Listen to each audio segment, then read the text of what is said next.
Yeah, let's get started. Salve, people of the internet. Welcome to Gladiator Talks. I am your host, Antaios. We are joined by Dario Rahim and Adam Kokesh, who will be discussing whether taxation is just.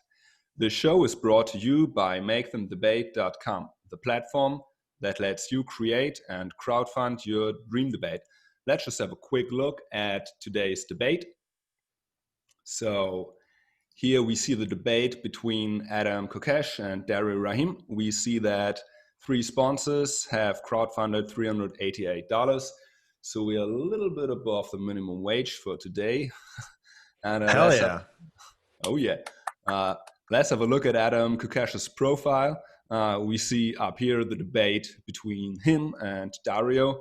There's also people want to see Adam debate other people, for instance, Vaush, Joe Rogan, Hassan Piker. So given that Joe Rogan just signed a deal about, I think, $100 million, we might need some more money here. But the reason that's on there is that I was censored off of the Spotify list. I was one of those Joe Rogan episodes that wasn't cool with Spotify. They said it was technical difficulties why they couldn't move the entire archive of audio over. And you go, you just signed a deal for $100 million and you don't have the budget to handle audio files.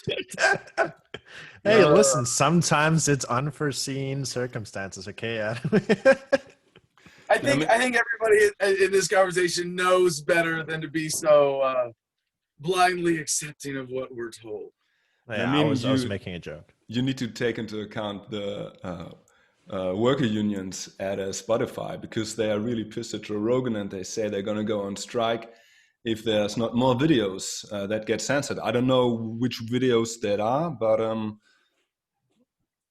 yeah, poor Joe Rogan. I mean, 100 million, it could have been worse for him. All right, but let's get back to the debate. So hold on. As long as you're throwing around numbers like that, I just got to say one more thing in case the NSA is listening. My number is $10 million. I'll disappear for $10 million. Okay, that's all it takes. All right. Listen, hey, Adam can be bought. And the debaters can be bought on MakeThemDebate.com. But all right, let's go to why everybody came here. So before we get into it real quick, just a technical question. Is there a way to make Adam's picture like the focus point on Zoom? Do you know what I mean? So right now it's like all three of us. Sure, like this. I guess, I don't know. Maybe you could turn off your own camera. I don't know if it's like a camera or whatever it is. You would have to go up there and you would have to choose gallery view and speaker view. Speaker view. Like this? Oh, yeah, perfect. Great. All right. Yeah, that works. All right, great. So our panelist in the left corner, I assume, is Dario Rahim. He will be arguing that taxation is a just tool to create a more prosperous and equal society. He is a Bosnian refugee who set up business in Denmark. And Dario, would you like to share any information about yourself before we move on, and maybe just briefly talk about why people can find you on Twitch, which is a rather unusual thing for a political commentator? Yeah, sure. So currently let's start there. So currently I can be found on Twitch, also on YouTube. I do have a tiny YouTube channel that basically just hosts my debates and my VODs from my channel whenever I do something really interesting. The reason why I engage on Twitch rather than on YouTube like many others is because that was basically the platform where I started. That was the platform that I had experience with. That's where I follow people. And I think there's already a big saturation of political content on YouTube. And I think everybody can benefit from hearing different opinions on different kinds of platforms. I think that's important to reach people where they're at. In terms of my politics, we didn't really get into that too much, but I also identify as a libertarian. As a libertarian socialist, however, which I think Adam is not. But I'm sure we'll get into those differences later. Yeah, thanks for facilitating this debate to some extent, and thanks to Make Them Debate for bringing this together. Yeah, it's my pleasure. So our panelists in the right corner, I would suppose, Adam Kokesh is a U.S. Marine Corps veteran who served his country in the Iraq War. He has since become a non-interventionist and ardent critic of the US government.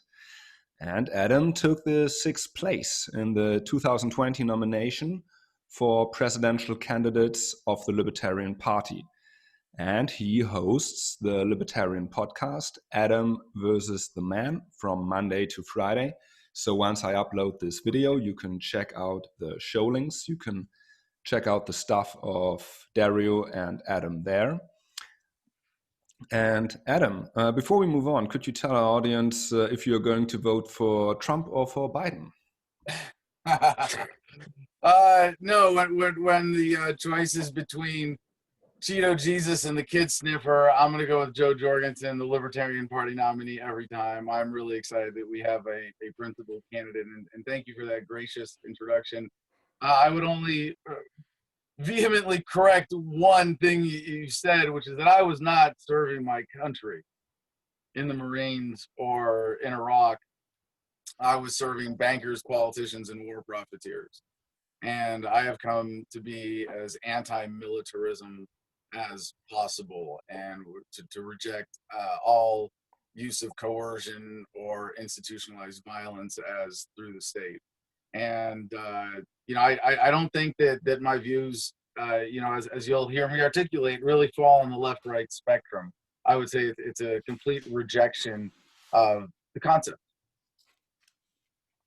I see. So you were disillusioned with your military service. You realized that it was not really serving the ideals you hold dear. I think there are already some points where I see an overlap between your position and between the position of Dario, but that's not really what we're interested in today. We're interested in the differences. And I think they're going to show very clearly in the debate. And that's what I like to move to right now. So we're going to kick it off with opening statements. So each of you has 10 minutes to just outline his position. Then we're going to move to the open debate. That's going to be, I think, 1 hour or maybe more. And then we'll wrap it up with closing statements of 5 minutes each. So, gentlemen, did you want to add something? Nope, just saying it sounds great. Yeah. Right. Who would like to go first? I guess I could go first if Adam doesn't mind. Sure. Please. And I definitely won't be 10 minutes long. Okay. Just FYI.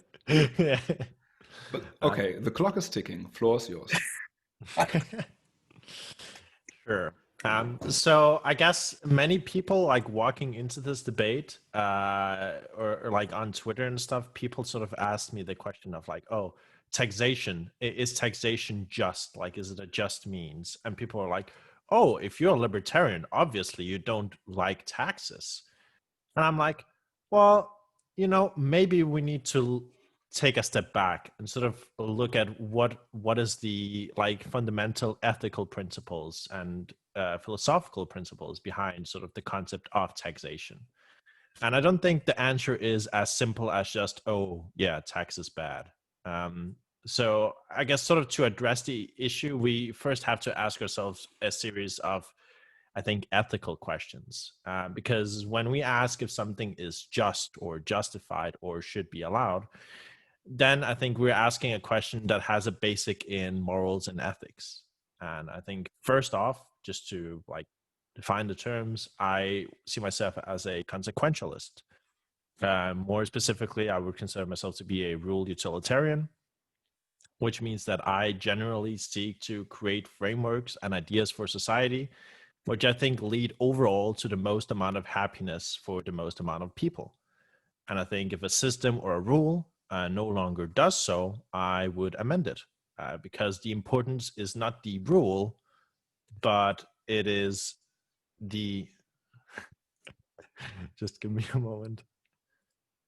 Yeah. So the question, yeah, I just had a notification on my stream. I'm sorry.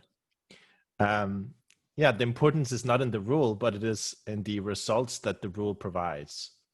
So on a political level, I would say that I'm a libertarian. And that is because I believe fundamentally that the concept, or the concept that I'll be talking about, of effective freedom is a concept that generally leads to happiness. So while I personally cannot dictate to somebody what will make them happy or what they want to do, or which action or which job or which hobby will give them the most amount of happiness, I know generally that the more options people have, the higher the chances that they can pick something which makes them the most happy.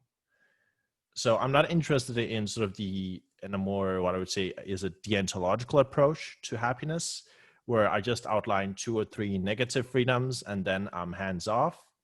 So an example of this is that if you find yourself on a desert island all alone with no real resources to survive, you might say you're living in ultimate negative freedom because there's no one there to take your rights away. However, I would say that this person does not really have the freedom or ability to choose to leave, does not have the freedom of choosing to start a business, to work a job, anything really, does not have the freedom to buy a phone. Now, to apply this to a societal level, I'm interested in creating a world which allows for the most amount of options generally for the most amount of people. That world fundamentally, like the world that we exist in, is a world of force. From the moment you're born, you're forced to be indoctrinated into a way of life dictated by your parents. That way of life is limited by the circumstances of which you were born. And we know from just a sociological level, your socioeconomic circumstances greatly affect your lot in life and the freedoms that you have. So I would say a just society is a society that accepts those fundamental truths and tries to do something about them. Now, that's a roundabout way of answering the question, but just to bring it all back, is taxation just? Well, I think the real question here is more, what are the results of that taxation? I would say that taxation in itself is a tool to reach a goal. If the freedom we get from this taxation is more than the freedom we would have without it, then I would say it's good. And yeah, not everybody is born equal. But if we believe in freedom and rights for all, then your birth should not dictate your lack of freedoms to pursue what makes you happy. Yeah, that was it. All right.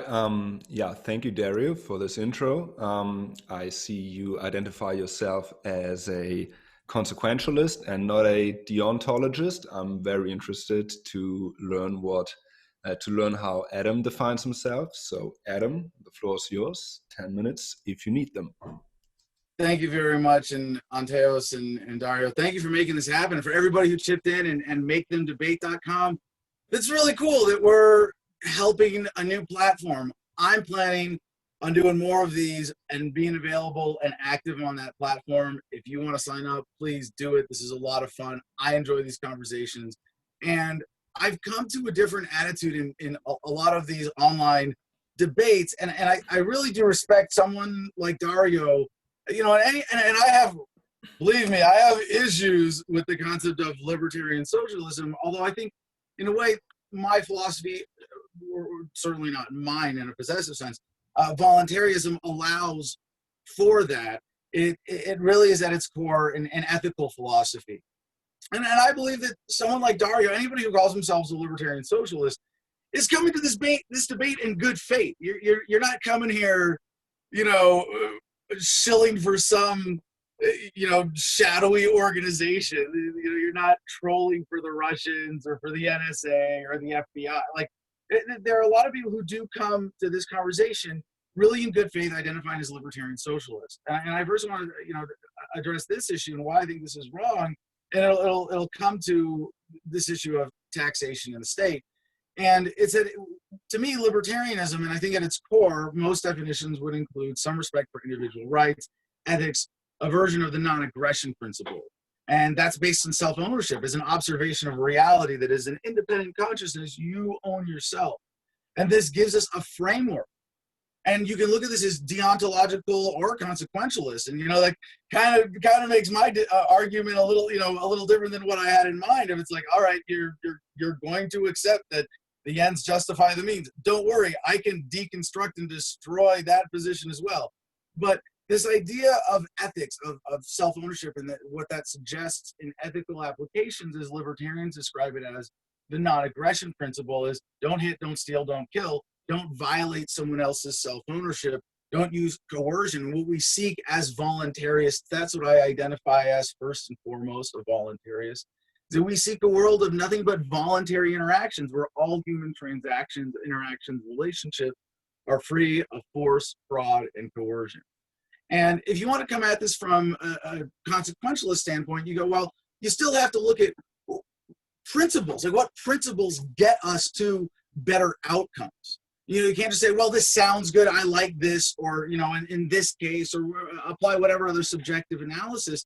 Even to be a good consequentialist, you have to look to ethics for consistent principles to see what's going to yield best results. And this is based on capitalism and the idea of prosperity in voluntary interactions. In a world of true capitalism, capitalism simply means a economic system in which, or based on ownership of the means of production. And we've defined this wrong. And I think Dario would agree that the word has been slandered and misapplied in a lot of ways in intellectual laziness. But capitalism has to recognize that the true ultimate means of production is the individual human mind, the human will and spirit. And if you don't own yourself, if you don't have the right to live without anybody using coercion against you or violence and violating your self-ownership, we don't have capitalism. And in capitalism, every relationship is win-win because everybody chooses to be a part of it. Every interaction is voluntary, as opposed to a coercive relationship, which is win-lose, which creates a victor and a victim, or a victimizer. And that's what we're talking about when we talk about taxation.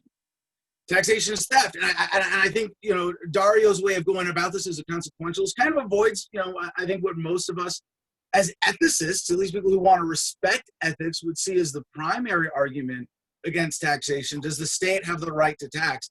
I would simply ask, broaden the question, does anybody have the right to tax? And a tax, Wikipedia, is a compulsory financial charge or some other type of levy imposed on a taxpayer. And it says by a governmental organization. So it's compulsory, it's forced, it's not by choice. Your choice is taken away. The state is making you a victim. And that's why, we like to say taxation is theft. And it's a very important way to wake people up to the coercive reality of the state. And I think, Dario and I do have a lot of significant overlap as libertarians to say that what is the purpose of the government, at least as we know it today? To keep the super rich getting super richer and everybody else getting relatively poor, especially right now under COVID, it's doing very well. So looking at it from that perspective, you have to untangle this knot. And one thing that I would say not enough voluntarists recognize, or other libertarians in policy, is that a lot of the existing concentrations of wealth and power today have been stolen. They've been based on coercive systems. And I actually do, I think there's an important bridge with the socialist libertarians or anarcho-socialists who are very keen to that economic injustice to say, yeah, we really do have to address what has been stolen, but you only get to that by applying ethics consistently and recognizing that taxation is theft. And if we're going to have a government, it must be voluntary. It has to be ethical by consent of the governed. And, I'm okay with voluntary socialism. If you do it with respect for individual self-ownership and you create it within a voluntary grouping of people, socialist system that works, my definition of capitalism is big enough to include that and to give you that right. And I think that's the more important part about what it means to be a libertarian, is to reject the initiation of force, reject violations of the non-aggression principle, both from a utilitarian and a deontological perspective, but most importantly, from this ethical perspective that's at the core of what we believe. And so I would make the position in the affirmative that the state does not have the right to tax. All right, so Adam has made the case that hold on. I have a secret weapon in this debate still. Oh. I told you my studio is being taken over by my pack of wild kittens. Okay, the debate is over. Yeah, I can't really. I don't know. I can't really respond to that. That's. Yeah, I know. Sorry, kittens. I rest my case. Okay, I see. So, Adam, you're making the case that the NAP should be the backbone of a just society, of a libertarian society where basic rights are guaranteed and everybody has a right to himself. Would you like to respond to this, Dario, and we see where this goes from here? Yeah, so I guess first off, I guess I would just like to ask, what do you mean when you say ethical? Because you use the word ethical a lot. Like, can you define what do you mean when you say the word ethical? Yeah, I'm sorry if I insufficiently tagged it to the concept of the non-aggression principle, but to me, at very least, as a clear delineation of behavior that is unethical, is that which violates self-ownership or the non-aggression principle. Well, sure, but like when you say something is ethical, what does that actually mean to you? And like let's walk it back to like a meta ethical, I guess, principle. Like, what does it mean when something is ethical? Does it mean that you have some? So this is what I would presume, and you can correct me if I'm wrong. So the way that you would go about it is that you would say, well, you have certain rules that you think are ethical in and of themselves, and when not followed, no matter what the consequences are, those will lead to a worse society because the rules are not followed. Would you more or less, although there are a few exceptions, and I would have to give credit to Stefan Molyneux for untangling some of these knots that show that the exceptions that prove the rule. And it's sort of more of an observation of reality that you are responsible for your actions when you violate the non-aggression principle. So it's not that it might not have a positive outcome or that it would, be something that could be recognized and addressed properly. And the example that Molyneux used was if you were dangling off of a building and the only way to save your life was to break someone's window, would it be unethical to break the window and break into their apartment in order to not fall to your death? And the rule holds true in that it's about maximizing value and taking responsibility for any ethical violation. So to say, hey, the value of my life is more than your window, I'm going to break your window to save my life, but I'm going to take responsibility for breaking your window afterwards. I think that just shows that the rule does hold true, even though you can create these sort of fringe scenarios where it for a second appears not to. Well, sure. So the way that I would characterize that is that and I feel like when you make examples like that, I feel like we're sort of getting closer to where my position is, right? So I would say, actually, generally the way that taxes work in today's society, generally I'm not a big fan of those, right? In many cases, and I would push back against a lot of different ways that we do taxation. However, I do think that there are cases where if our ethical values permit so, that we can use the tool of taxation in order to achieve a higher end goal, like something that is actually in accordance to our core values, right? And I would say my core value is generally human happiness, right? I'm concerned with how we can get the most amount of human happiness. Okay, so first of all, this is Shadow, one of Pumpkin's sisters, and yeah, you can put that in my column also. No, so this gets to one of my primary problems with, I think, how you're doing consequentialism wrong, or really a fundamental problem with the consequentialist approach even, is that what you're doing is judging happiness for other people and then saying that your judgment of their happiness and their outcomes justifies you doing something to violate their self-ownership, to force your judgments on them. And I hope that doesn't need too much explaining. Like, yeah, there's a problem with a that, little bit. but you're when you're judging other people's happiness for them, you're denying them the freedom to even be wrong about something. And I think that in the long run, that has far worse consequences. And just to be clear, right? I mentioned as much as in my opening statement, right? I do not believe you can do that fundamentally, right? That is why I define myself as a libertarian, because I do not believe that you can judge for somebody else or decide for somebody else what makes them happy. However, where I think we have a difference is that I do believe that giving people more choices will allow them to choose what makes them happy. So, for example, with the desert island example, right? So I would rather. So you're making the case, if I take away this one choice about what to do with your money, I'm going to make more choices for you in other ways.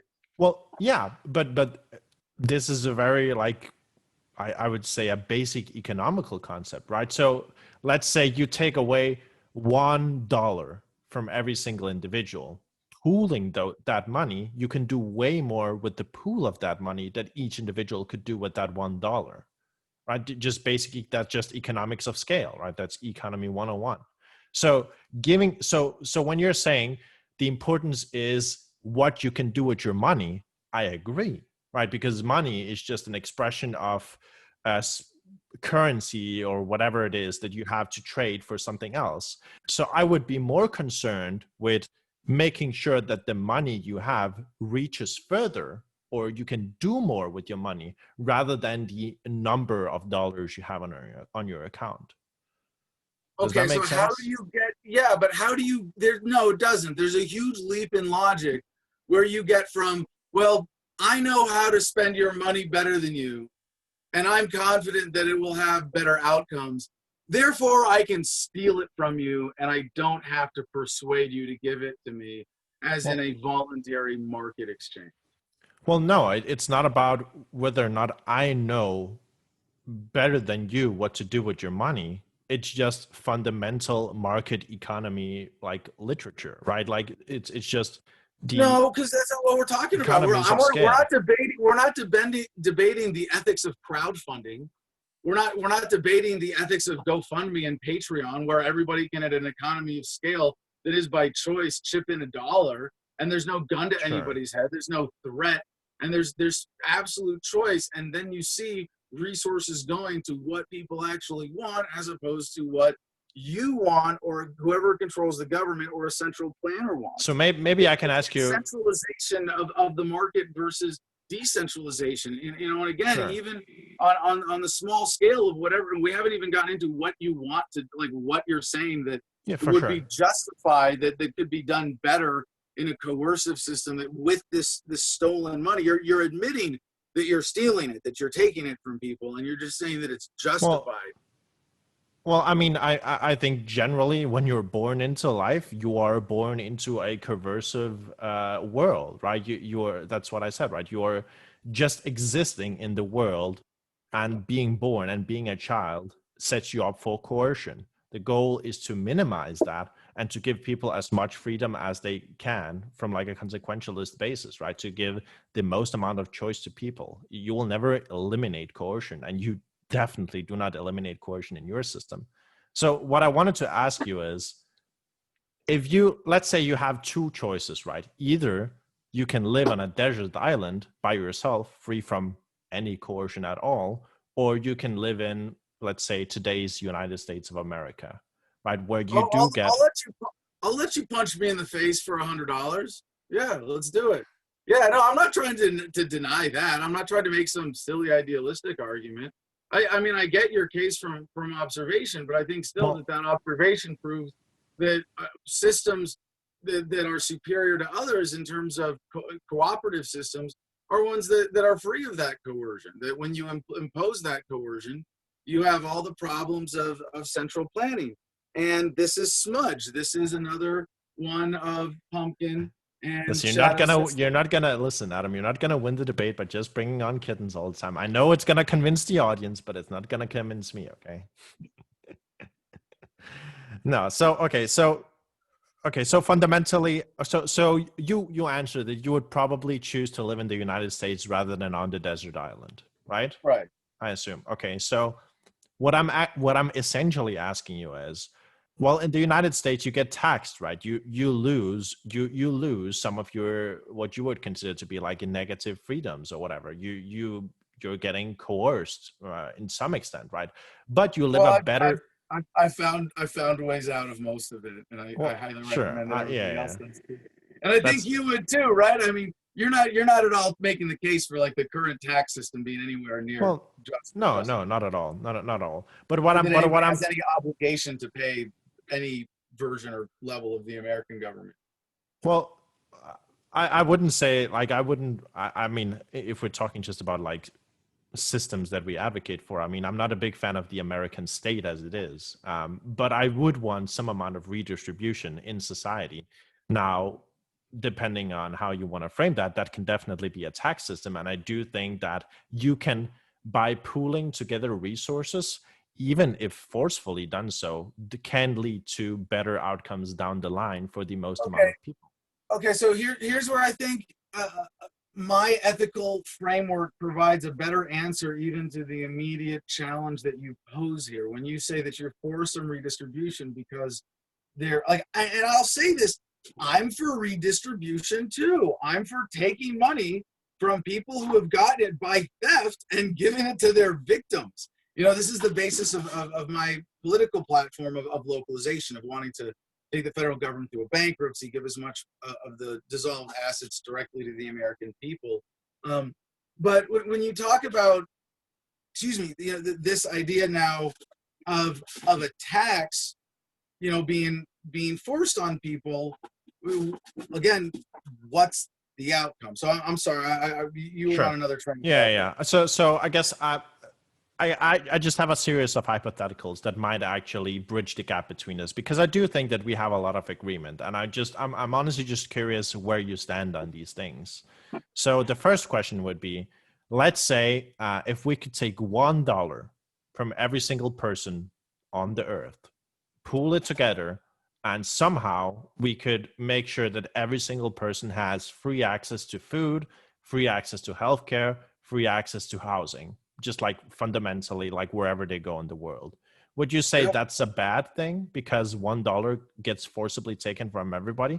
Or would you say, well, the good that we gain from that $1 outweighs the bad of taking the dollar?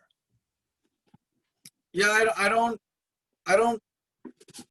fall for the temptation of the central planner trying to impose my view on the world as a means to excuse forcing myself on people. I don't accept the premise of the question in that sense, that it's even an acceptable option to say, well, I mean, you how can good just is say the no. outcome?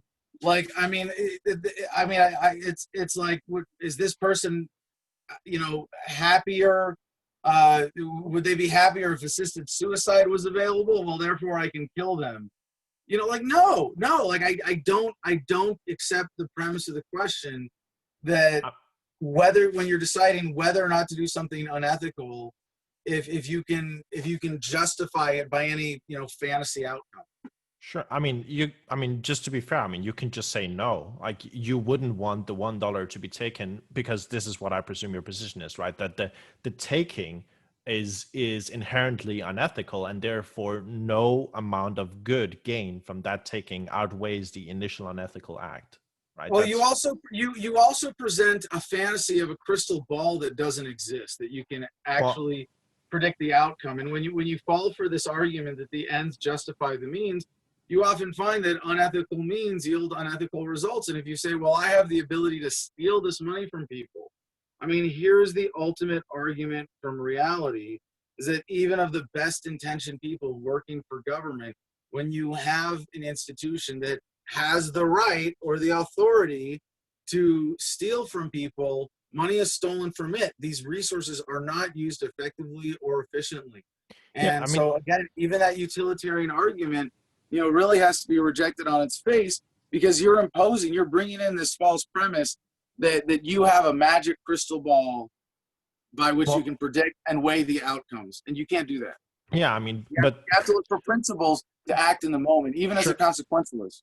sure, but like I understand. But fundamentally, when we ask ourselves ethical questions, when we try to construct realities that would be different or we would perceive to be better than this one, we have to ask ourselves a series of hypothetical questions, because that's how you generally do like ethics or philosophy, right? You act in the hypothetical realm. It's like, yeah, I mean, it's just hypothetical question, right? So when I ask you the hypothetical question, what I'm trying to get at is no amount of what we would both agree positive outcomes, does no amount of positive outcomes outweigh the initial negative act of any given action, right? So as a consequentialist, I would say, well, I'm mostly concerned with the like the end goals. So if the Right. end goals are good, then some amount of negative action along the way can be justified. Well, I think my framework allows for a better analysis of those situations, and I'll go back to the dangling out the window scenario, because when Yeah, you I when think you that's a break good that scenario. window, yeah, it's a great thought exercise for a lot of different points. But yeah, when you break that window and you say my life is worth more than the window, and I can take responsibility for the breaking of that window, I mean, you're also taking a risk. You're risking that, like, what if you fall and hit your head and you die on your way in, and now there's a broken window and a dead body, and you can't make up for breaking the window anymore because you're dead, or something else happens and you're not able to take responsibility for that. What we're really looking for is what are ethical principles that can guide those decisions, and give us a guideline for when there's going to be a negative consequence. And Yeah, I mean, yeah, but that's my ethical framework, right? I'm a rule utilitarian. That means that okay. I Well, then your generally, principles suck, and the non-aggression principle gives you more useful outcomes. well, I mean, it doesn't, right? Because so the difference is that I would argue my system gives you better outcomes, but you would say in reverse, bringing out the kittens again. I know it's very, Historian, one of the grays. I'm getting destroyed. Listen. So the difference is that I would argue that an ethical or like a overall good outweighs the bad things along the way, and you would say no, actually the initial bad thing should always be avoided, right? That's the So difference. no, So you can't I'm have it both actually, ways. in a way, the window example is me kind of making your point for you, Yeah, but at the I would same time agree. I think the window showing you. example would be my example, right? Right. Okay. But so exactly. So, but here's the difference when you're talking about taxation, or it's not an emergency situation, it's something that you're planning on doing thoughtfully and methodically and on the scale of the state, right? And you're violating these ethical principles in a way that you like. If I break your window, I can say, yeah, it's a broken window. Yeah, I got that. I can take responsibility for that. There's a certain assumption that I'm making in that case. But when you're trying to make this excuse for the central planning of the state and say, well, taxation, therefore we can take money from the entire population and create an institution that has the ability to do this, you're gonna have a bad time. You're gonna have unintended consequences, as we see in all Sure. states' policies that from a libertarian analysis. Well, yeah, I mean, and obviously, like, I would obviously seek to minimize or remove those bad consequences, right? Like, nobody is for bad things. I obviously want the most amount of good things. I am very much against bad things. It should be very obvious. Well, so I But mean, here's the ethical challenge that I would raise to you. Then, if you have this idea and you can force everybody to give you $1, but you recognize that it's theft, don't I have a right to resist your theft? Don't you have an obligation to at least make it voluntary or let me opt out? Or if you're not going to do that, I mean, I have a right to resist by force. You are crossing an ethical line. I mean, don't I have the right to self-defense and defense of property in your ethical framework? And if that's the case, how do you can't square that circle where you're saying that if I justify the outcomes, then it's okay for me to violate someone, because then it's okay for that person to defend themselves, and then you're dead if you pursue in the use of force to violate someone else's rights.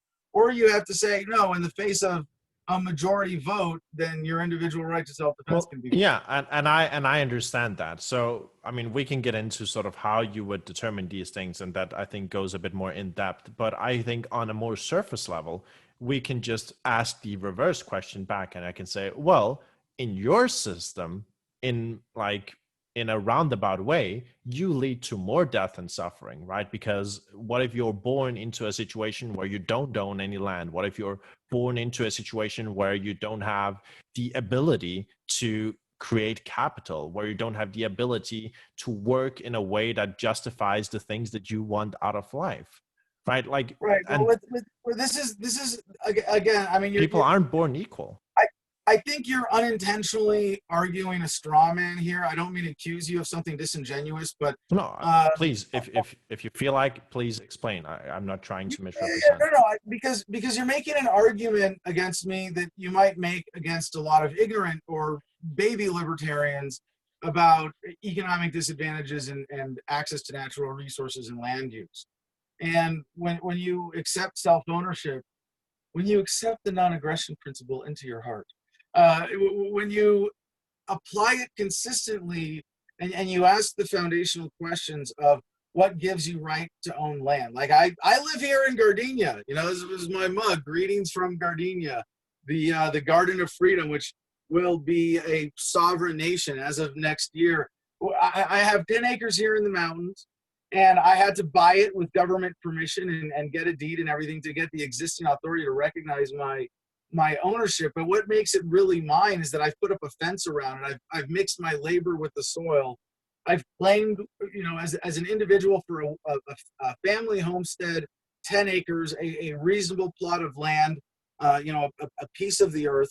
And one of the most dangerous things about government is how it denies people that basic right to land ownership. And I think you're absolutely right to point this out. And libertarian socialists, I got to hand it to you, you do a better job of being attuned to these economic issues that affect people.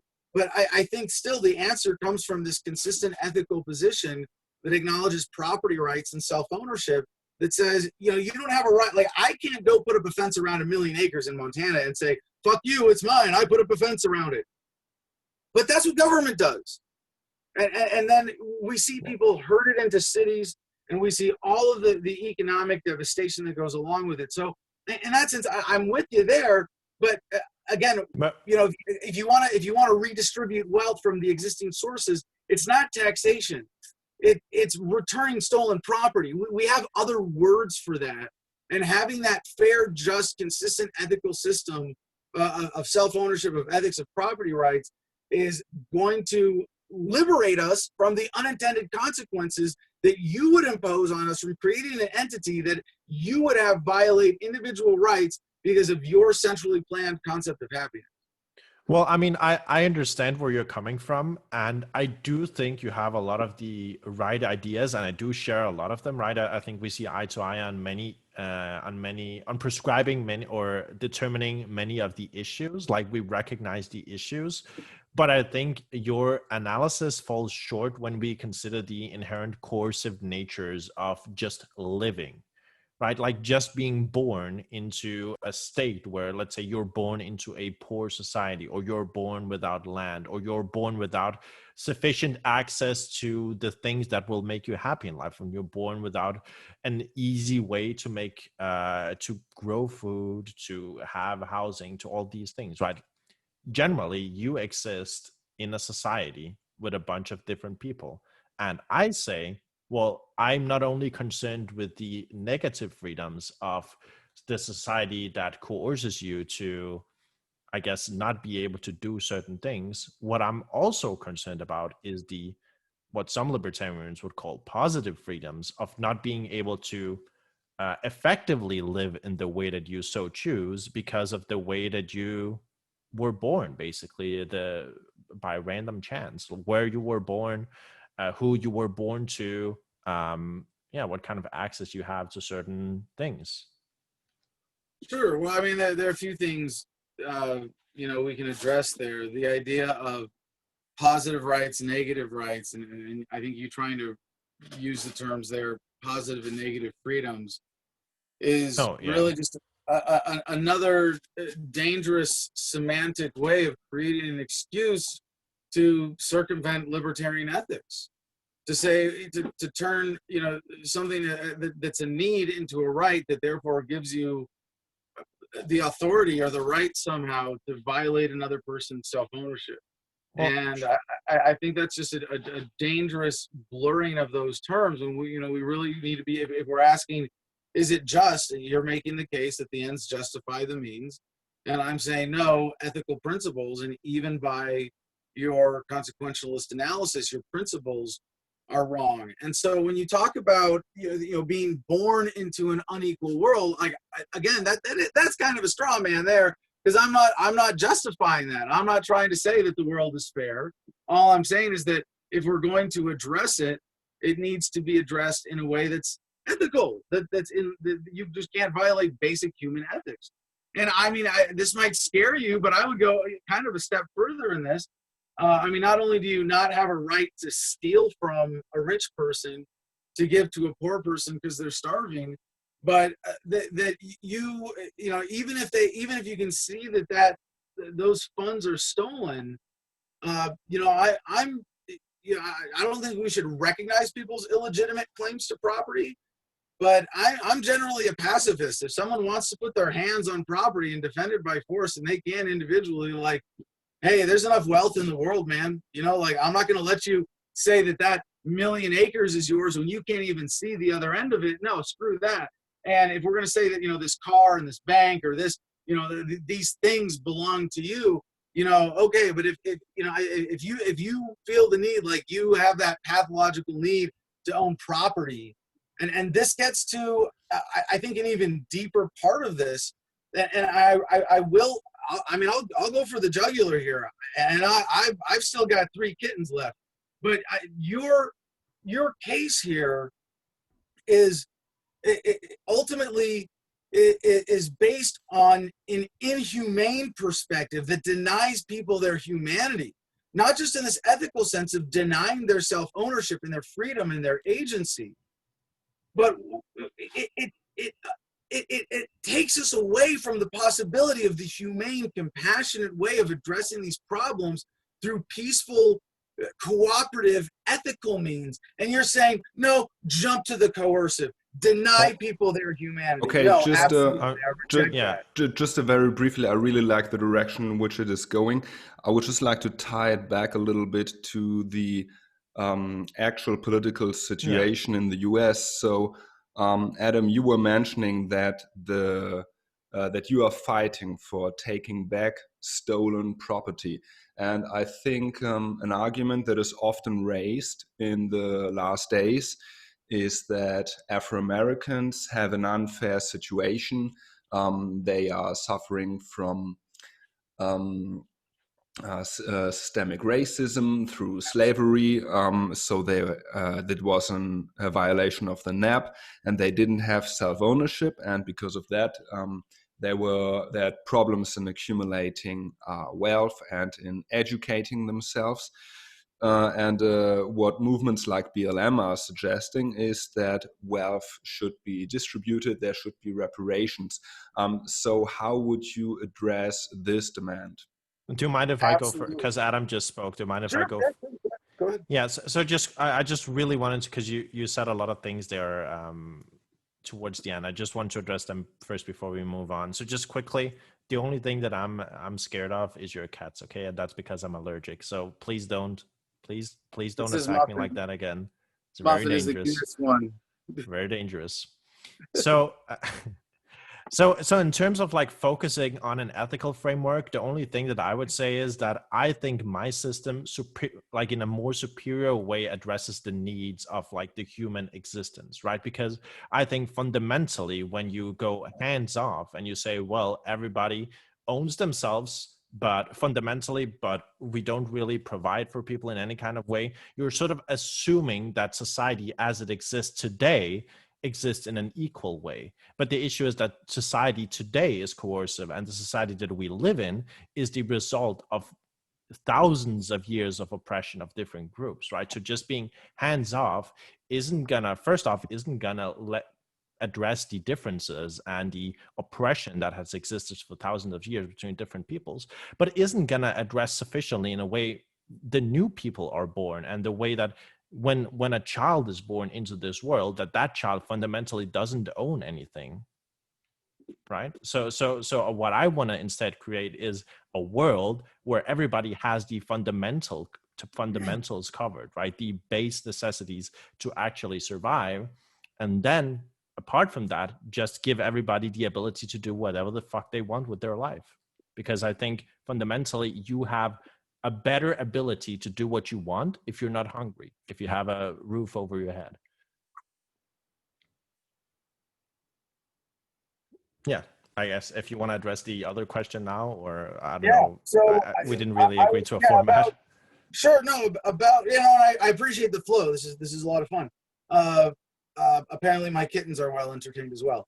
But there is an issue first with reparations for African Americans, and I really do want to address that head on. And the first thing is to recognize that there are a number of unique sufferings that the African American population in the United States has experienced. One, the importation as slaves, obviously, the whole coercion of the institution of slavery, the lingering institutional racism, Jim Crow, the current racism, the current institutional racism, and all of the legacies of economic disadvantage. And I don't mean to, in any way, downplay the significance of that. I mean, that is the greatest blight other than militarism in American history, and it's those are like the two giant ethical violations of the American government, the American story. It's really hard to weigh those against each other. But certainly there are disadvantages that people experience in America today because of their skin color. And that has to be separated from the victimization historically. And I, as I suggest, the dissolution of government through localization, it acknowledges that, really is a way of leveling the economic playing field. I mean, I hate to make an analogy to another silly fantasy like Fight Club, but, overthrowing the entire dollar system, overthrowing the debt system that we're under today, and giving every American equal access to land and to property that's been stolen by the federal government of the United States. I think that's the most important critical step. Within that process, I would like to see as much individual reparation as possible. And I don't know how much is possible, but I think ending the theft and ending the evil going forward and empowering every poor American, everyone who's been disadvantaged across the board, is most important. Where we can identify that specific individuals have been wronged by the state, I would love to see reparations for that too. But I don't think a blanket reparation based on race is the way to go about that. And that's pretty subjective. And I'm willing to accept arguments to the contrary. And I'm totally willing to hear it. I'll do and say whatever it takes to get elected. But no, if there's a case, and in running for office and running for the presidency in 2024, again on the platform of dissolving the federal government, if there's an opportunity to have a widespread reparations program for slavery, I do hope to be able to incorporate it in that platform. And one of the things that we already have incorporated is for Native Americans, for those living on reservations, as we give them the opportunity to reclaim their sovereignty and take special consideration of all the ways that they have been hugely disadvantaged. I mean, you want to look at the tragedy of American history, you have to look at the treatment of Native Americans as well. And then you go, how do we look at everybody? How do we how do we really look at this from and this is where I do take at least to a certain degree, where ethics don't guide us in their limitations, a utilitarian analysis can guide us in a practical way forward within the boundaries of ethics. And so I see that, taking this huge amount of wealth away from governments and the super class whose most of their wealth has been stolen, it goes a long way to to creating a world of abundance that we're capable of. And I appreciate Dario's excuse me, I mean, I wouldn't just call it a fantasy. I would say, the perspective of us feeding, clothing, housing, and providing energy and internet connectivity, data unlimited to every human being on this planet. It's embarrassing that we haven't yet. And I think part of what's embarrassing about it is that positions of people like Dario, who are willing to say, we're just going to ignore the bounds of ethics and looking at things from a utilitarian perspective, have allowed a lot of evil to be instituted in the world. And you presuming that you know what's good for other people when you say, well, they're going to be happier or have more of this. I think of the Hal Lindsey quote, right? You've heard this. Man can live 40 days without food, about 3 days without water, about 8 minutes without air, but only for 1 second without hope. And for the second that you say, I am justified and righteous in stealing from you because I know better than you for yourself, you're taking away that autonomy that gives people hope. I mean, just first off, because that was a lot. So first off, I think take some time, please. Yeah, no worries. So whenever you criticize me for saying I don't have like an ethical basis in what I do, like just to be clear for the viewers and everybody, like consequentialism and utilitarian, that's an ethical framework, right? So I'm operating under an ethical framework, just to be clear. So I don't know what you mean by that. Second, when we're talking about reparations or when we're talking about making up for the unjust things that have happened in the past, you're not really making up for those or changing people's lots in life by just being hands off and saying, well, now everybody just owns themselves and maybe you'll get some land if we agree that you deserve some land or whatever.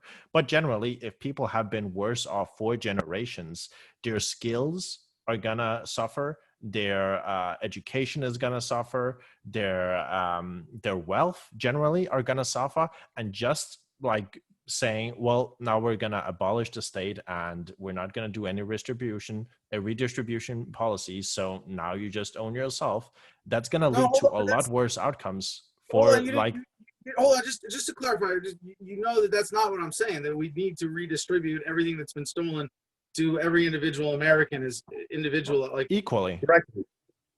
Yeah, I mean, it's not going to be perfect, but more or less, what's been stolen, and my, with the exceptions of people who deserve special compensation, but yes, that as you dissolve the federal government, basically every American gets an equal share of the assets. Okay, and how about the assets Adam, just briefly, can you just define who has stolen money from whom? Everybody who has been taxed is a victim of theft by government, and everybody who has been conned into using the U.S. dollar and paying the inflation tax has been stolen from by deception. I mean, you might be even more extreme than I thought, Adam. So what about people? No. So what about people who currently own businesses that are built upon the stolen labor and the slave labor of these peoples for long? Would you abolish those as well and then redistribute the wealth so everybody owns the same? No, I think the institutions that I mean, again, this is where, but why? You have to operate within the bounds of ethics and then do what you think is most practical. And I don't think you're if you can. Here's the challenge: is can you prove beyond a reasonable doubt that this property has been stolen? And if it's a business that an individual has built and they have their labor in it, I think they have a legitimate claim to ownership that, in a perfect world, if you wanted to untangle every single knot of unjustly acquired property, hypothetically you could. But I think if you go, hey man, one step at a time. Sure. Let's just get rid of the federal government first, okay? Slow down. Don't be such an extreme. No. I mean, sure. Hey, listen. If this conversation ends up with you being Comrade Kokesh, listen, that's that's gonna be a direction I didn't expect, to be honest. But hey, but I'm just asking. So if you have an eye for the oppressive structures of the government or of the current United States federal government, right? And I believe you do.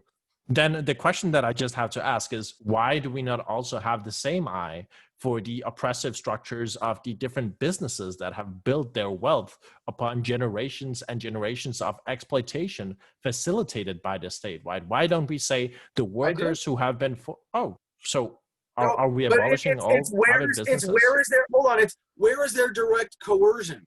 When you're talking about Well, Pinkerton guards like actually going and shooting innocent people, then yeah, those motherfuckers should pay for that shit. When it's a business that just benefits incidentally by a system that was created to benefit bankers and major corporations, no, they're not guilty of theft. They're not guilty of an ethical violation.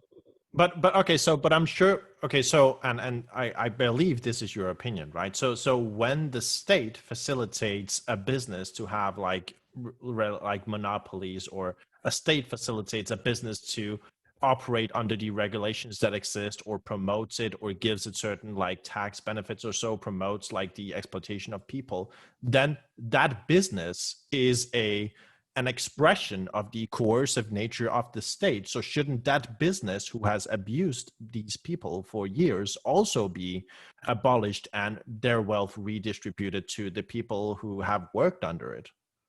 Right, except when you put yourself in a different, there is a point of intersection of culpability.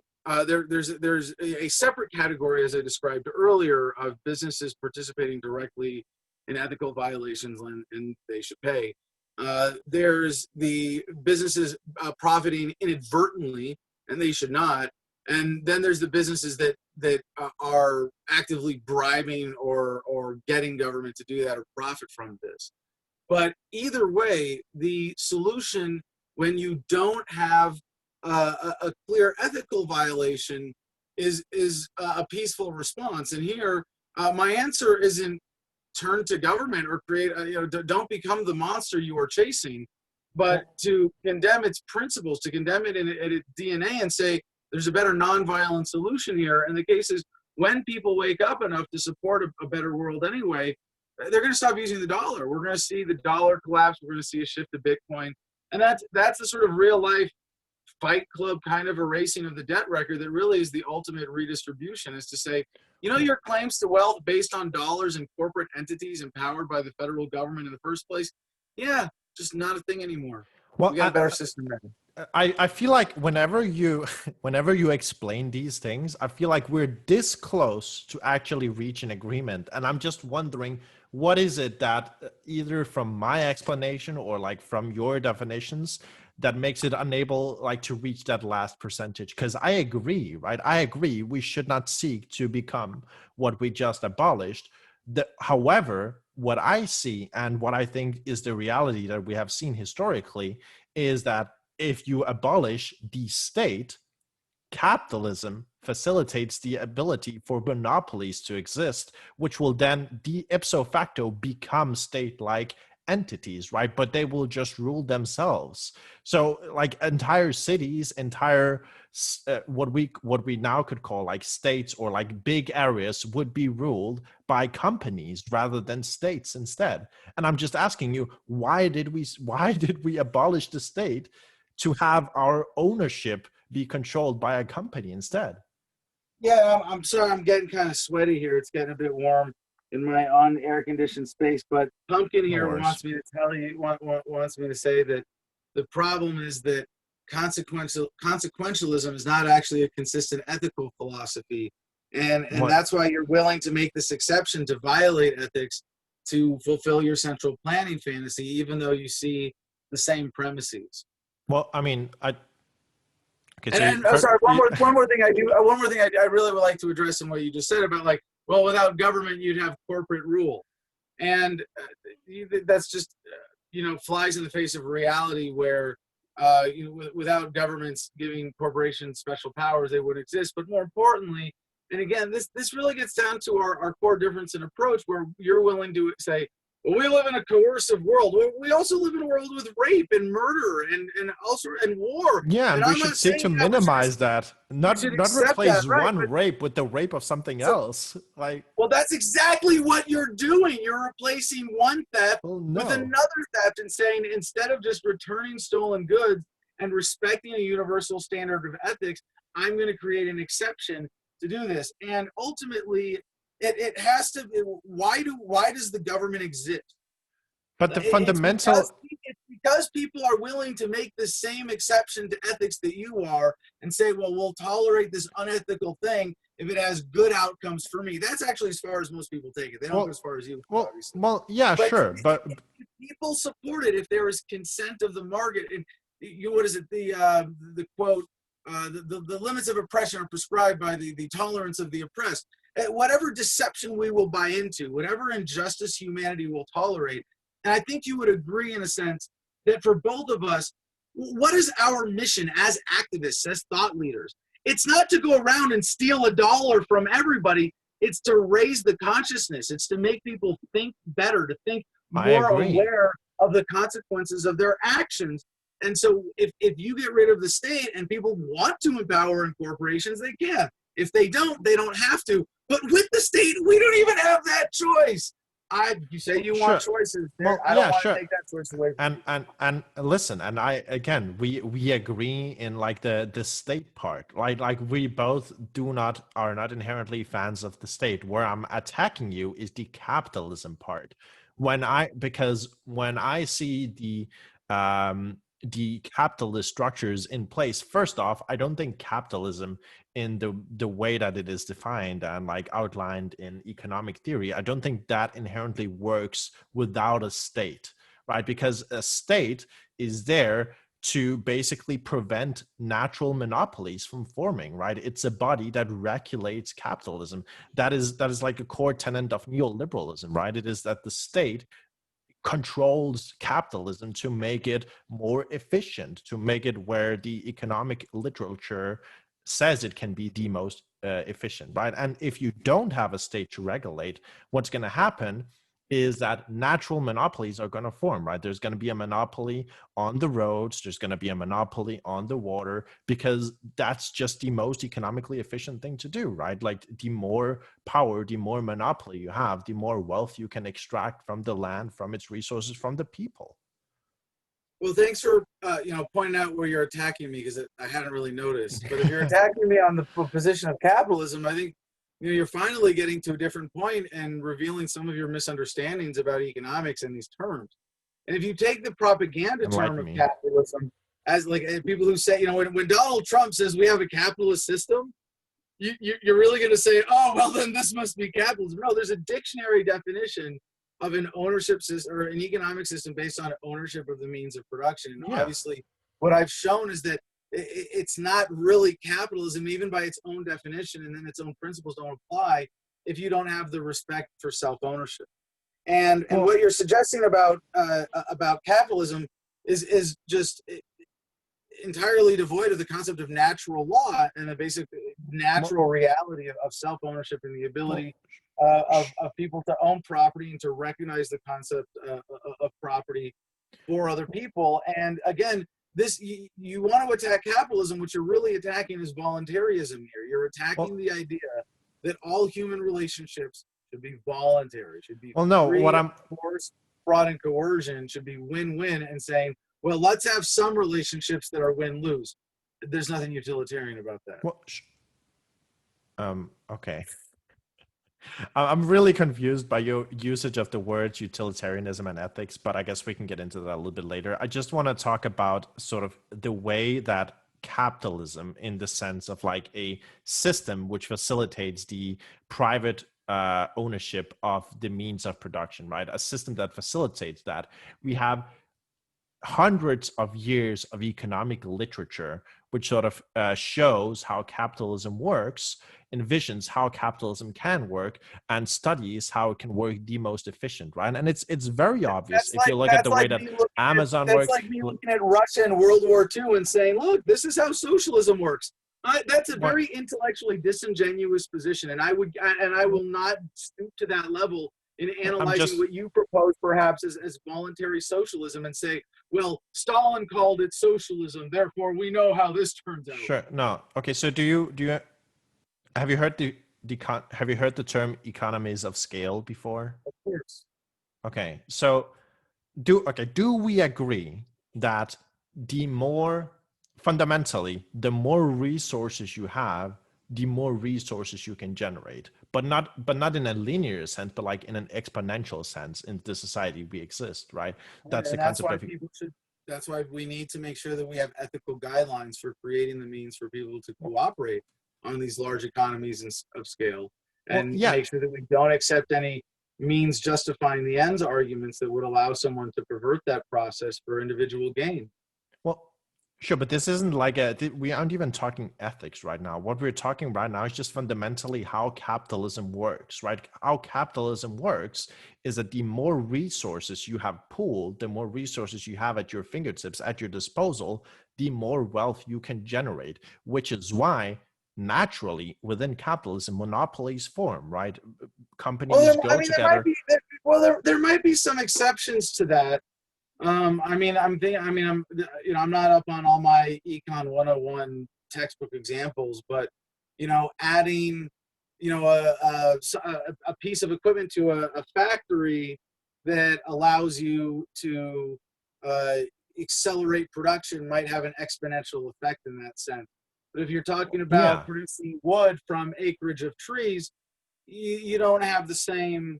You don't have uh, that same effect.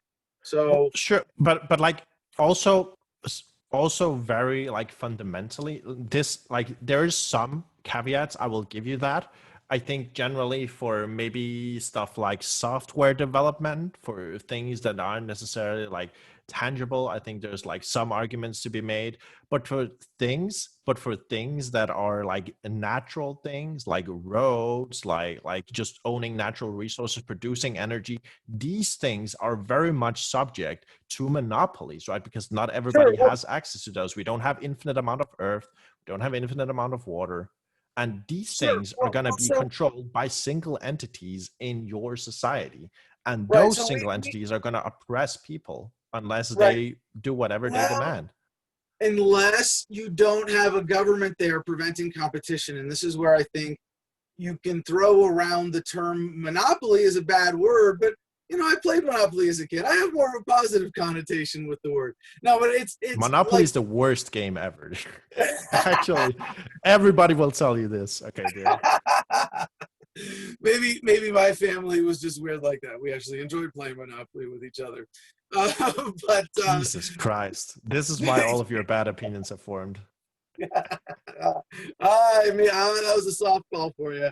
Okay, so, but this idea of a monopoly as just this knee-jerk bad word is really based on economic ignorance. And if you think about the term monopoly, there are two ways that we can show, oh, yeah, that's not necessarily a bad thing. I think it's a bad thing when it's the product of unethical activity. When government as itself is a monopoly, and it's funny that you're advocating for it while condemning I'm not anything with the advocating word for a monopoly. state. But okay, fair enough. But government is a monopoly on a certain kind of force or coercion or authority within its territory. But there are voluntary monopolies and there are natural monopolies where, if as long as there's the alternative uh, for people to seek elsewhere, then there's not a problem with it. I'll give you a couple of examples. Just one is I, Adam Kokesh, have a monopoly on being Adam versus the Man. That's my brand. That's my podcast. No one else can be Adam Kokesh on the air. I have a monopoly on my own worldview that I present on my program. And I'm not forcing it on anybody, and I'm not forcing anybody to listen to me. So there's a natural monopoly. Or an artist, right? Any kind of artist or creative type. If you're a painter and you're a famous painter, you're the only one who can authentically sign your name to a painting in your hand and style, then you have a natural monopoly. And I don't think you would say, well, we have to bust up that monopoly. And similarly, if a company is the first to do something, they are a monopoly right then and there as the innovators. And you wouldn't say, well, we shouldn't have innovation. We shouldn't have any new companies because that's a monopoly.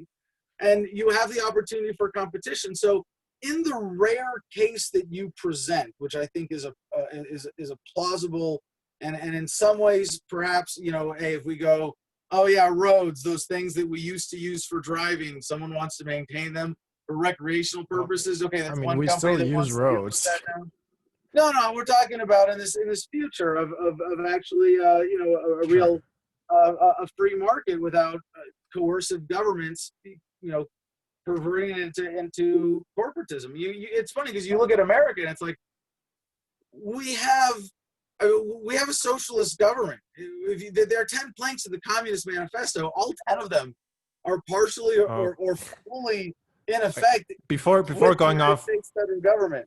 before going Mussolini. off too okay, listen. Before going way too down this rabbit hole, just want to bring it back just a little bit and talk about monopolies still, like just revisit the monopoly argument. So this is what I'm arguing, okay? And I think this is just based in very basic economics. So the way that, let's say we have a completely voluntarist ANCAP society, that ANCAP society is going to have some basic needs, right? It's going to have the need to use roads, like to drive on, to get to somewhere. It's going to have need for water. It's going to have the need for self-flying cars by then. Sure, water. Regulation has prevented that at this point. Well, I mean, you're going to still have to go places, right? You might not self-drive the cars, but you're going to have to drive to places. Right, or you're gonna you'll have drones. You have drones that this is something fly you. Okay, yeah, there's gonna be people who. I'm not making this up. I know this is like a suppressed technology, but this is something that's out there that we would have right now if it wasn't for government subsidization of the oil and gas industry. Sure. Okay. Do you think you'll still drink water? Probably for quite a while. I plan on drinking water, but. Let's talk about water. Maybe I'll have a bodysuit that is able to 3D print or pull moisture out of the air into my body, and like I don't need to drink water. Like I'm just freed from having to worry about that because I've got this microchip hidden in my mustache. Anything's possible. Well, I mean, in a hypothetical future, if you can load your entire consciousness into a computer or copy yourself, do you really need to own yourself or your body at that point? Like if you can just copy yourself or upload yourself? Now that you raise that serious issue, Dario, I do think it is worth pointing out that I think this is one place we agree, but I think our agreement here again points to my superior analysis on this particular issue of taxation because. I'm a tech optimist, and I'm all about chips and brains and uploading consciousness and enhancing the human experience and dialing our bodies in and all that. Listen, dude. I have a master's degree in computer science. I am definitely a tech optimist.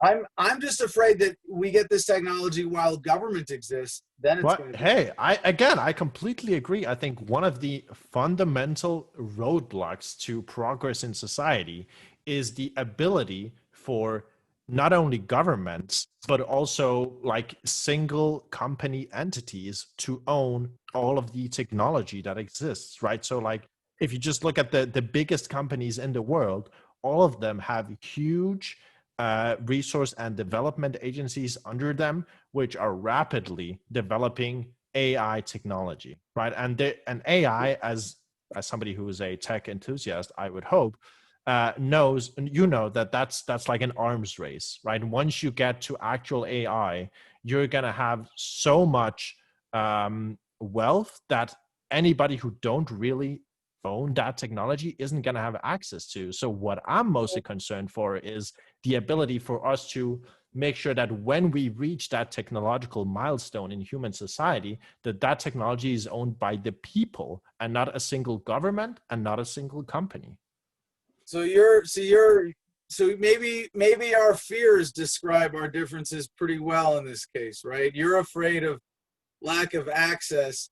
I'm afraid of it being forced on people. I think my position here, I think my fear is more rational based on the natural progress of humanity and the concept of markets, sort of rising tide lifts all ships. And that, what has been the greatest uplifter of humanity is the individual ability to engage in commerce with other human beings, to trade your labor for value, to engage in the market, and to have specialization of labor over the course of human history. Obviously, real basic economic concept. Sure. And The only technological thing that I'm in favor of forcing upon people is that I think everybody who currently still uses Internet Explorer should be forced to either download Google Chrome or Firefox or fucking anything else. Just please force everybody to remove Internet Explorer from every single browser in the world. Yeah, let's destroy You're Internet like- Explorer. I just want to. Hold on, I gotta say, Dario's like that arrogant tech guy from Saturday Night Live now. Dude, 100. Listen, as somebody who actively fucking codes stuff that has to work in Internet Explorer, I can tell you it's the bane of my existence. Okay. Let me just chip in here for a moment. So Dario, you were saying that you want to see people have the greatest freedom to do what they want. Yeah. And I see that Adam is up to something. So you're about to create a sovereign state in Gardenia. Where is that in the US? Yeah, that's the idea, and I think that the concept of micronations and peacefully opting out of systems that are forced on us against our will, and I'd like to describe what we're doing here. We announced, and I please encourage everybody to check it out on my YouTube channel. Thank you for the opportunity. YouTube.com/Adam Kokesh, where my producer says I'm the most shadow banned channel on YouTube with 250,000 subs. Look at the numbers, it's fun. But if you look at my Independence Day message, I kind of outline the plan for declaring our sovereignty here as a micronation on 11 acres on American Independence Day next year. So Gardenia and the United States will have that in common, and our foundation in a Declaration of Independence. And I think this is a huge exercise in asserting sovereignty and creating a replicable model, as we'll be doing and promoting through the United Nations of Freedom. But I would cite three things three historic examples now, current examples, I should say, of micronations that are an inspiration for this. And one is the Conch Republic, which was a humorous protest of secession by the Florida Keys when the Border Patrol put up a checkpoint on the causeway connecting them to the mainland. They said, screw you, we'll be the Conch Republic then. You want to put up a Border Patrol checkpoint there? Well, then we're on the outside of the border. They declared war. And by the way, that's a big part of our plan for economic development here in Gardenia. We plan on declaring war against the United States of America right away, surrendering, and then signing up for, at least a few $100 million in foreign aid. That's sort of like the entry level package when you get through one of these things.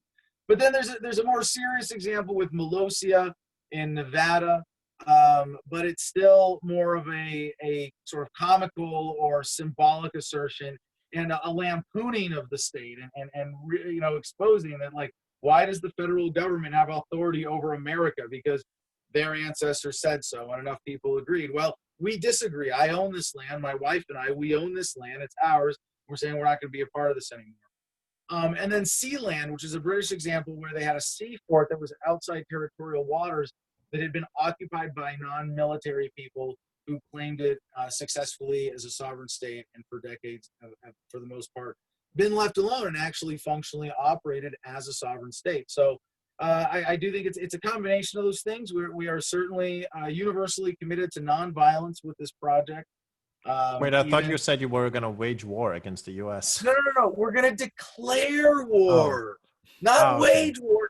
This is declare war. It's words. It's how we're manipulated. This is the war of ideas. So many ideas. Let's use their words against them. The great libertarian conspiracy to take over the world and leave everyone alone. Okay. I really believe that voluntary governments or communities with the functions of government decentralized as much as possible are the future for humanity. And localization politically, as I offer, and taking the federal government through a bankruptcy process is one way that's kind of top down. The Micronations Project is kind of the bottom up answer to that. All right. I wish you the best of luck with this project, and I'm gonna put a link to the most censored man on the internet in the show notes, your YouTube channel. And now let's imagine that this project of yours were to work. So Adam moves to Gardenia, declares an independent nation. They build hospitals, farms, and whatnot. And they live a good and successful life. So with what right, Dario, or what would you do? Would you step in and tax them, or would you let them do whatever they want?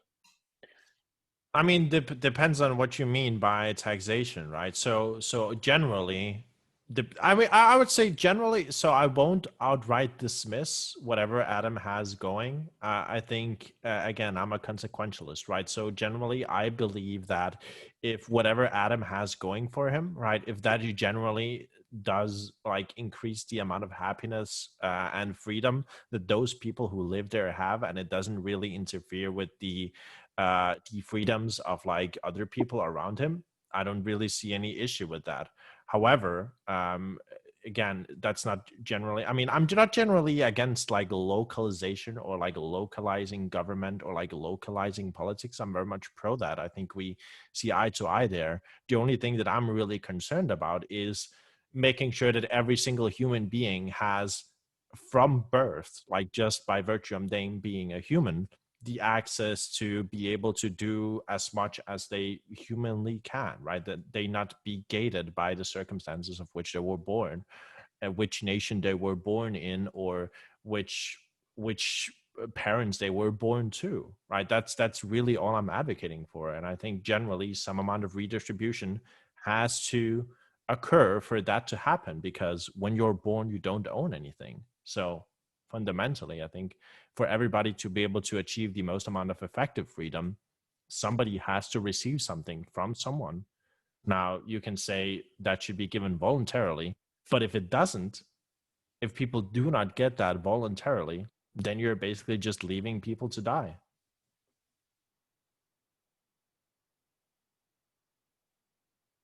Yeah.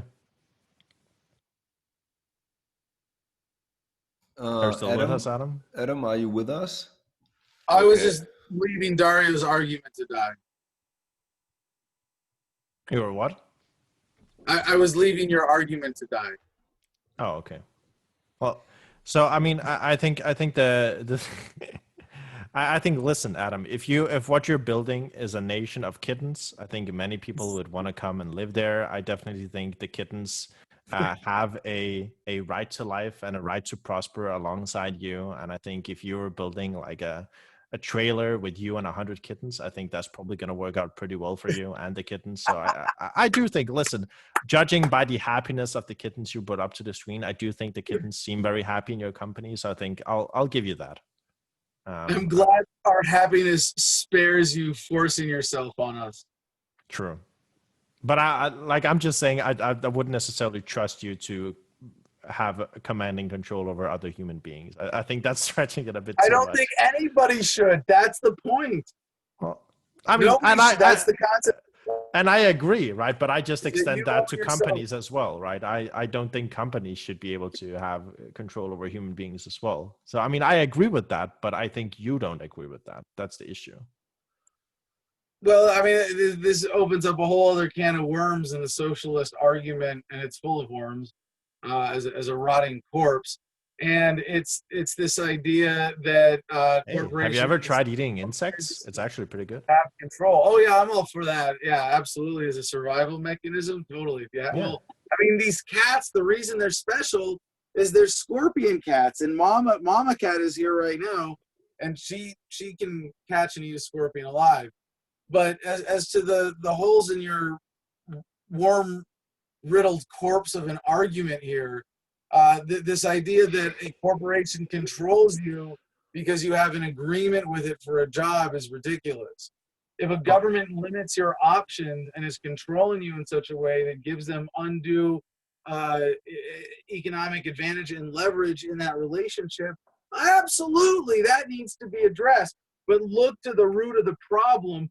Don't come up with this, silly socialist definition of control where because I offer you a job and I can fire you if you don't come to work, now I control you. Well, yeah, no. You're volunteering to the terms of a voluntary relationship there. I mean, I'm okay. So I don't want to accuse you of straw manning, right? But just quickly, like, that's not the argument that I'm making. I was for a second there. No, right, yeah, sure. Good call. Good catch. Sure. So what I'm mostly interested in, right? I'm not interested in you having the most amount of money, right? Money in itself is just an expression of a resource we use to trade. What I'm interested in is giving you the most amount of freedom, the most amount of choices, right? So let's say you have $100 and an ice cream costs $100. Well, you can buy one ice cream, right? But let's say you have $90, but an ice cream costs $10. Then you can buy 9 ice creams, even though you have less money, right? Yeah, And I think this gets to another, leftist distortion of language of like freedom, versus choice. Like, if you murder somebody and you steal $1 million from their dead body and you give me $1 million, I have more choice. Do I have more freedom? In a sense, yeah, I have more opportunity. I mean, but you're really muddling these terms when you use that now as a justification to take from other people, because that's where you're going with this. I'm not arguing as a leftist. I'm not arguing as a leftist here. I'm like, the argument that I just made was just a very simple neoliberal argument, right? It's an argument from a capitalist perspective, right? This is just how economies work. Like, it's not about how much money you have. It's about how much you can do with your money. Right. When you take those terms and twist that into a justification, again, conflating, choice and freedom, you're just coming up with another excuse to steal from people. Look, I mean, you keep saying that, but I don't feel like you're addressing the fundamental issues with your deontological approach to freedom, right? So what I'm telling you is, Adam, money essentially doesn't matter. You just said this yourself. Like, the dollar doesn't matter. It's about what you can do with your labor, how much you can get out of your body, how much you have access to in your life, right? I mean, whether it's dollars, whether it's Bitcoin, doesn't matter. What we care about fundamentally is what you're able to experience with your senses, what you're able to engage with. I think it hugely matters. I mean, because the dollar is a mechanism of theft. The fiat currency, as it's forced on people, is a means of imposing the inflation tax. But even to the question, as you rephrase it there, I am not willing to traumatize people, to lower their quality of life by saying you have less freedom because I've imposed a judgment on your happiness. I'm not willing to do that. I think you're really discounting, again, to the heart of this. You're fundamentally taking people's freedom. You're using coercion against individuals. Like, that's what it comes down to. And I think your central planning premises for all of your arguments. I'm not arguing for central planning. I'm yes, very much. You are, when you're saying we're going to steal $1 from everybody because it's going to make them happier. No, that's not central planning. First off, second off, what I'm asking you is, because we both agreed, right? You would rather live in the United States than you would live on a desert island where none of your ethical principles were violated, right? So there is something there that you value more than your ethical principles. You value your own happiness. You value your own prosperity. So what I'm asking you is, why can you not apply these same principles and create a logical framework around that? That's what I've done. That's what I'm advocating for you. Because my ethics dictate that I can only do that for myself. I cannot force my judgment on other people. Well, no, and I agree, right? And what I'm saying is, the reason why I'm a libertarian is because I fundamentally believe that I cannot choose for others what makes them happy. However, I know that them having choice increases the chances of them being able to choose what makes them happy. Do you understand the distinction? So I'm not telling you have to do X. I still think this is a central planning fallacy, where you're assuming that what you are going to be able to come up with, or what a government agent that is going to be able to carry out that function, or agency that is going to carry out that function, is going to be able to come up with, is better than what they're going to come up with on their own. That's central planning. You're saying, let's have one decision maker or decision making body, as opposed to the collective wisdom of everybody who you would steal $1 from. Well, not at all. No, that's not at all what I'm saying. I've never, I don't understand why you keep repeating the word central planning like it's some sort of gotcha. Like I've never Okay, well, advocated because for a no, because state or okay, for so central who planning. gets to who gets to spend these taxes that you're collecting? The people. The people. So then Yeah. why not just let them keep it? Why do you have to take it from them in the first place? Well, because You're sending it through what you're talking about a tax. You're sending it through a political body. You're saying the people are going to have some say in it. But then why not just if that's the case, then you can let them keep their money.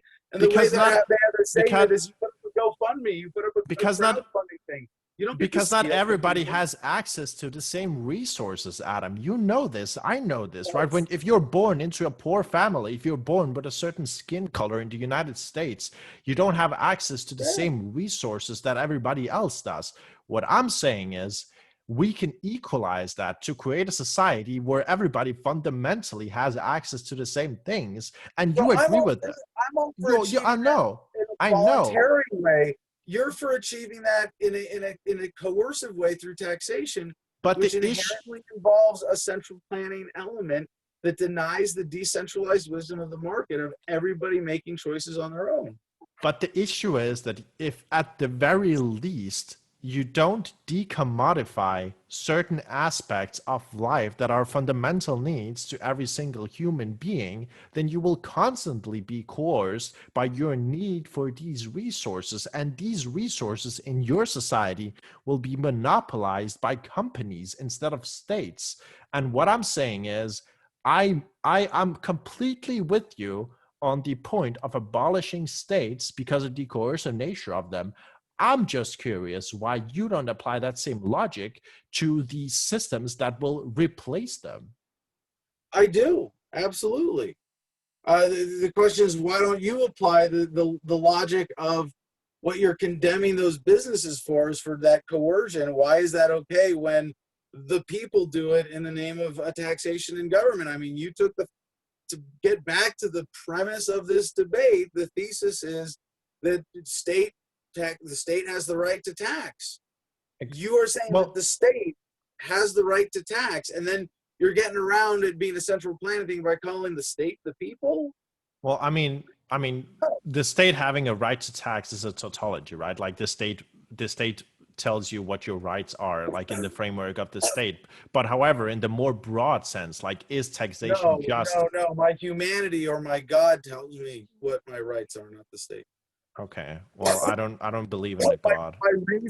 My reason and my principles and my observation of reality and science and human Sure. nature give me rights, not the state. And you don't Sure. need an externalized I don't, God I don't, I to don't come think to that science can conclusion. tell you your rights or ethics. But I think it anyway, can. regardless. Science, no, and understanding the nature of consciousness and physics and the reality, and Okay. as we apply these concepts in subjective ways, and what constitutes property and what constitutes consciousness, uh, absolutely, Well, science is critical to this understanding. okay. Do you think science can tell you what the most ethical things are? No, I think that's more philosophy or ethics, or, or Okay. logic, reason. You might Sure. want to call it something else. Okay.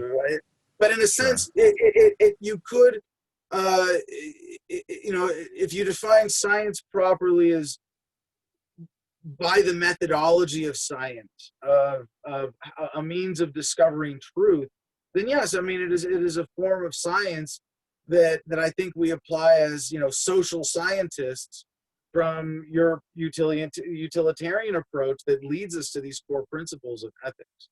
It says what, like if you're looking for like laws, like a scientific law, like a law of like the law of gravity or relativity, uh, then I think in looking at society from the same perspective, how do we understand human relationships?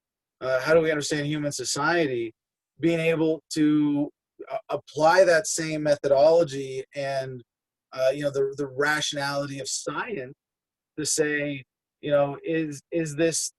How are we answering this question with objective factual logic and reason analysis that ensures that we're not using logical fallacies to come to our conclusions. Okay. So to bring it back to the topic at hand, just real quickly, because I feel like that was a bit of a detour into science, and I don't mind talking science. I think that's a very interesting conversation, maybe for another day. But the core of the fundamental issue that I have with what you're proposing is that I think during your system, if we maintain the capitalist aspects of it, and I know there might be some contention with the definition of capitalism, but let's just say we maintain the if we don't abolish the companies of today that exist today when we abolish the state, I think what's going to happen is that these companies are no longer going to have regulations, and it's not going to encourage competition. However, what it will encourage is more monopolies, right? Because generally, bigger and bigger monopolies tend to form under capitalism because it is more economically efficient, just like from an Wait, economics 101 perspective, right? The more value Dar- you have. Dar- Dario, I'm sorry. I didn't think you were so naive as to actually believe that there was a genuinely adversarial relation between federal government regulations and corporations who are regulated by them. Those regulations are written by lobbyists for those corporations to serve their oligopoly interest in various corporate industries that are heavily But, regulated. The but regulations seek to further the interests of those corporations, not to challenge them. I mean, wait, you don't really think that government works that way, do you? wait, All right, guys. what? We are drawing to a close here. We got 20 minutes left. I would just like to move the end of the discussion to student loans, because we have been talking a lot about monopolies. And with regards to student loans, we have actually a big crisis in the US. It is about $1.6 trillion. Oh, yeah. And the fact that a lot of these loans are given by public entities and that a lot of state universities are run by the state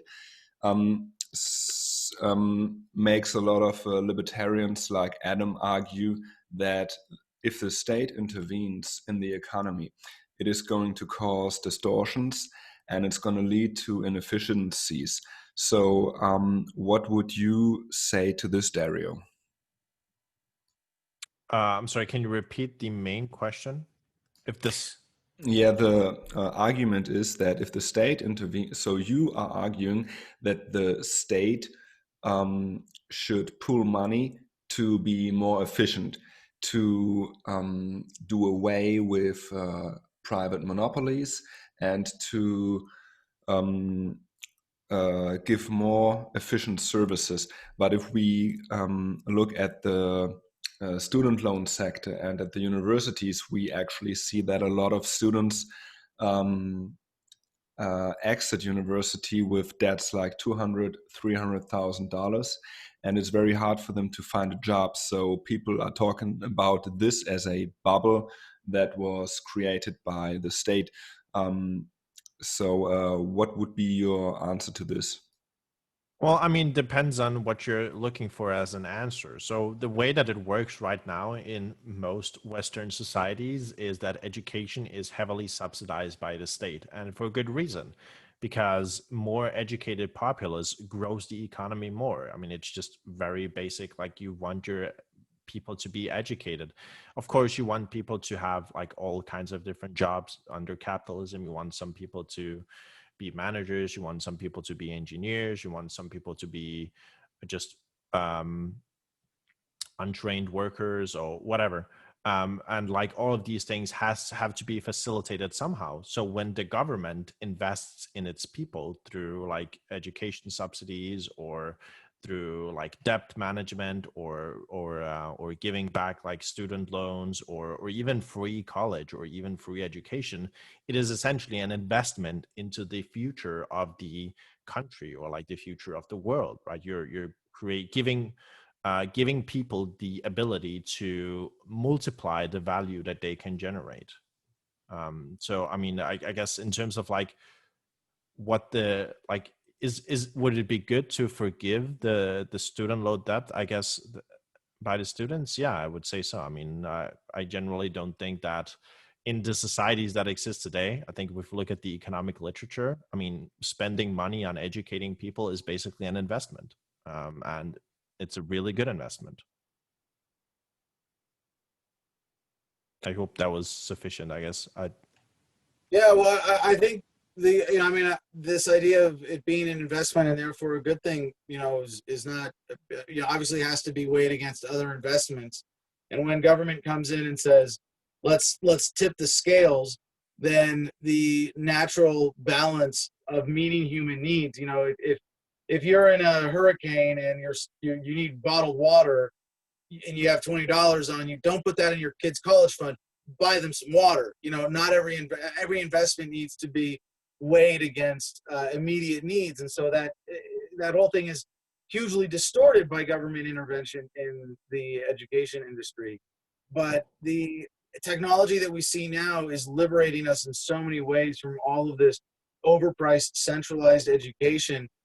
In my career, and I went to a liberal arts college. My parents spent way too much money on it. And I think I should have taken more business classes, honestly. But I've hired, several dozen people, in campaigns and for media production and other businesses, and, as an adult since I got out of the Marines. And almost never have I cared whether or not they had a college degree. And that transformation of education away from, do you have somebody's certificate of approval, or do you have the chops? Because we can test you now. That's so much more relevant in making sure that educational resources are invested where they're actually yielding results. But to the immediate challenge as a matter of policy, the whole student debt thing is part of this bigger dollar economic racket. It's part of a con. I mean, if you're carrying around hundreds of thousands of student loan debt, you were tricked into that. You're a victim of fraud, and you don't have any obligation to pay that back if you were lied to at any point in the process. And a lot of us were, and misled by a fraud created by the coercion of government intervention in the student loan market. And again, the technology offers us a great way out. You want to make your debt effectively zero? Stop using the dollar. Switch over to Bitcoin or crypto, or use the dollar less. Figure out a way to walk away from the system, to separate yourself as much as you practically can, and that's a real investment for the future. How much do you have invested in Bitcoin? None right now. I hate to say, I went through really. Yeah, no, I mean, in fact, I proselytize, a little bit. I don't consider myself like primarily an advocate, but I think. Wait, why do you use the dollar? Why do I only use the dollar to receive it? I do my conscientious consumerism now, like, because I've been through some, excuse me, financial hardships in the last year, and I had to drain my savings, and that's. Unfortunately, I still own my property and a lot of the physical assets here, fortunately. But no, I had to get out of Bitcoin in order to get through some tough times. And unfortunately now my conscientious consumerism as a matter of using money is that I do my best to not hold US dollars or assets measured in dollars. I either, convert them to gold, silver as is more convenient sometimes, or crypto, or investments in my property and my businesses. Okay. All right, guys, we've been talking for 1 hour and 50 minutes, so we are drawing to a close. I would suggest we head over to the closing statements, or is there anything else you wanted to get off your chest before we go there? No, I mean, I would just say I think we have some some fundamental disagreements on like some terms, and like I think we have some ethical disagreements. I guess Adam would say that I'm not acting in an ethical way. I would say that I think deontology as a concept is entirely unethical in and of itself. I don't think how you can be like a libertarian and not care about the actual like freedoms of people, like effective freedoms that you have to do things. And I don't think Adam fundamentally does that as well, as is evidenced by the example of the desert island. I think there's something more fundamental there. But maybe Adam has another idea of with whom to live at this desert island, and I think you can talk about this now, because Dario went first, and I'd invite you to start with a closing statement, Adam, and maybe. Oh, so he gets to open the whole thing and close the whole thing? Dario's gonna come after. You can get like 30 minutes here, and I'll just listen. No, it's cool. I mean, I don't have a whole lot else to say on this subject. I think this has been a lot of fun. This is really like, barring the challenges with the kittens and the air conditioning, and it looks like my cats have had so much fun with this debate and getting me all sweaty and dirty myself here that they're all tuckered out and they don't want to say hi anymore. Come here, Mama Cat. Come here, Jade. I want to introduce you guys to, let's see if I can get her in here. Oh. This is Mama Jade. This is the scorpion cat mother. There is video of her on our Instagram page at the Garden of Freedom, catching and eating a scorpion alive. And you've seen some of her beautiful litter of these 6 kittens that she came in here pregnant with a few months ago. And so if anybody wants scorpion cats to guard their property, we're going to be breeding them. But we're also breeding more conversations with this debate. I think this has been a really cool mechanism. And I don't know who's behind this, makethemdebate.com, but they've got good customer service, a well-organized website. They've been responsive to me as a debater behind the scenes, engaging with this.